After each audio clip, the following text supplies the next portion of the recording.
welcome back to the Lockwood Chronicles. My name is Larissa, and today we're going over my Q1 reading wrap-up.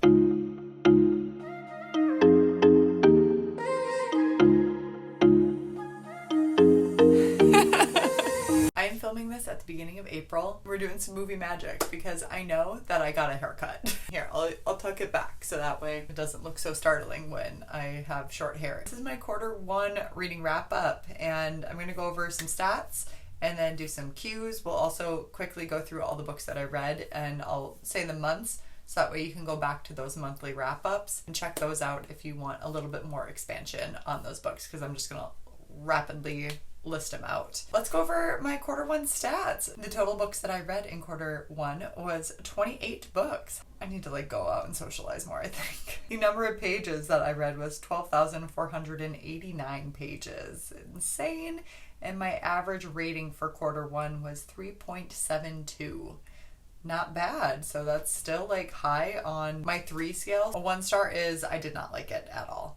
2 star is meh, it was fine. 3 star is I liked it. 4 star is I loved it. 5 star is it is my new personality. I've been a lot pickier with my 5 stars. I don't think I had any new 5 stars. And what I say by new is I had a lot of rereads this quarter. I reread a lot of books which were 5-star series for me, and I don't really count that as that. They are included in my average rating, but as far as my 5 stars goes, I don't include that in my 2025 5 stars, if you will. That's just the way I do it. You can do whatever you want, but that's just the way I do it.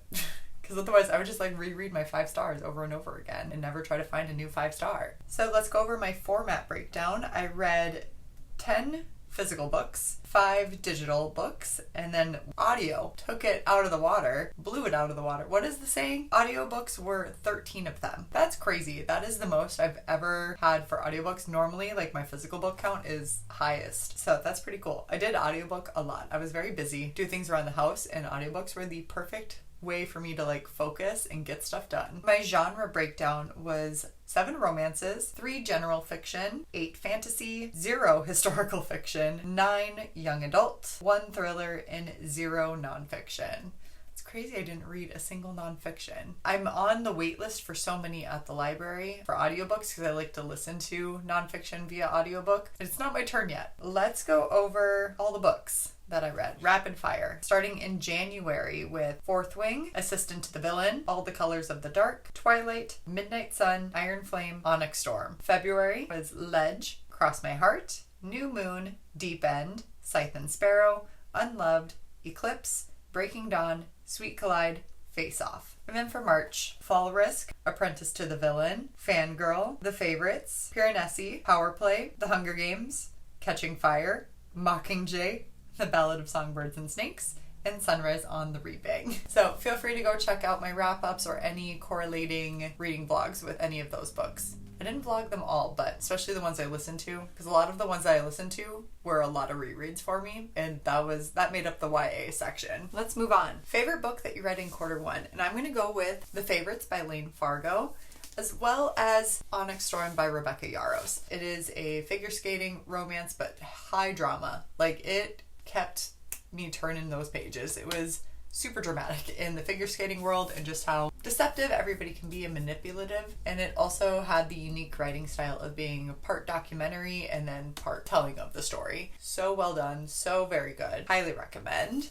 And then Onyx Storm, I didn't rate this one a 5 star, to be clear. I didn't rate either of these a 5 star. I believe I gave this one a 4.5 or a 4.75, and I think I gave this one a 4 or something like that. The thing is I really liked it, but it was a lot of, sorry, it's so shiny. It was a lot of information in this one compared to what we had in the previous 2. The circle of characters just grew immensely. Kind of had a hard time following along, and I was very confused at a lot of it. But I've been listening to the Fantasy Fangirls podcast where they break down certain chapters. You have to have read the book prior, because there's a lot of foreshadowing that they go on and on about. Read it first and then go back and listen to their podcast and their breakdowns. And after listening to that, I'm oh, that's what that meant. I just felt I was reading and I'm I don't know what's happening. I am unprepared for this test. But That being said, I really did enjoy it. I really liked Violet coming into her own as a leader and like taking that step and her entire development with that. I thought she is growing into a really great character. I mean, she already was, but I really like following her journey. Also, Riddick is fantastic. I love Riddick, and Shadow Daddy Zayden, just hot. Just hot. Least favorite read in Q1, Sweet Clyde by Ava Harrison. I give it like a 2-star or something in there. It just like wasn't what I was expecting. I don't know if I'm going to continue the series at this time. I really liked the idea of the trope and the storyline. I just didn't, it wasn't executed well for me and my thoughts and enjoyment. It had the potential, but I just didn't reach it for my preferences. Best sequel you've read so far this year, and I'm gonna go with 2 of them.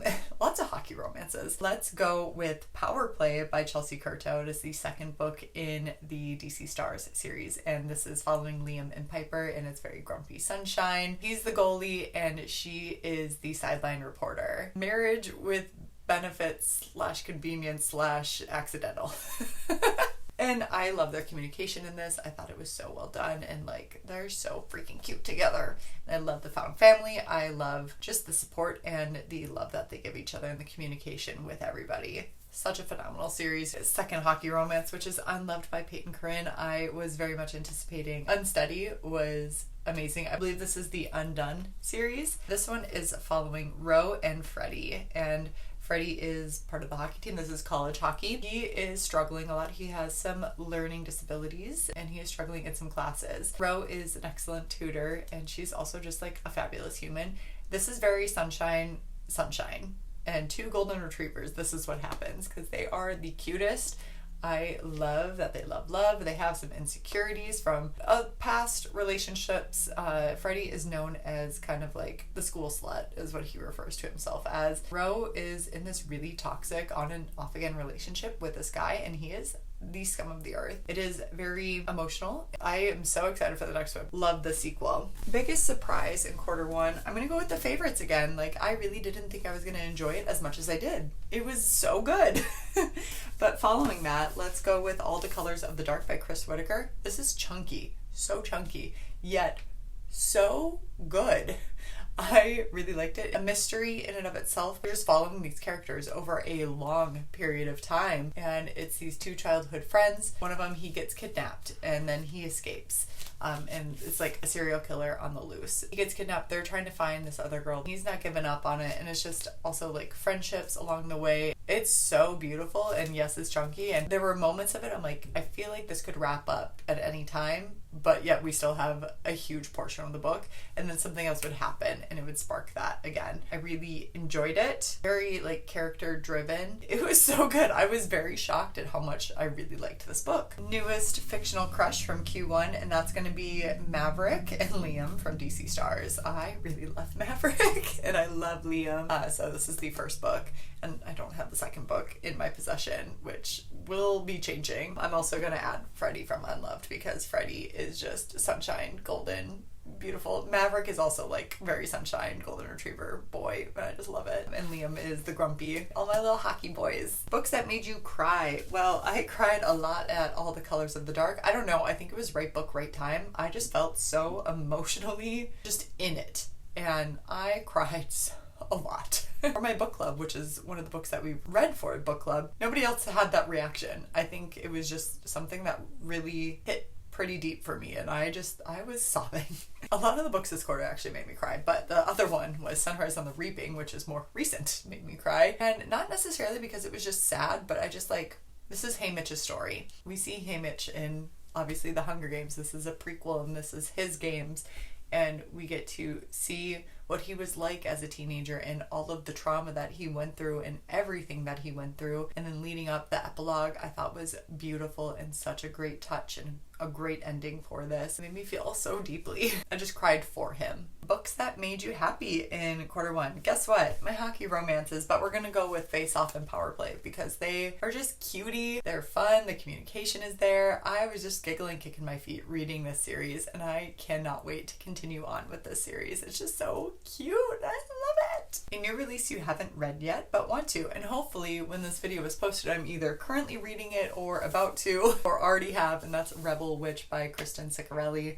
I want to get to it. I want to read it. This is the second book in the Crimson Moth series. It is on my TBR for April if you watch my TBR video. And then lastly, my most anticipated release for quarter 2 is Great Big Beautiful Life by Emily Henry, as well as Say You'll Remember Me by Abby Jimenez, 2 auto-buy authors for me. I don't ever have to read or know anything about the books. I will buy them because I love them so much, and I am really, really excited to read them and vlog them. I have 2 of my favorite romance authors and authors in general just coming out with books in the same month.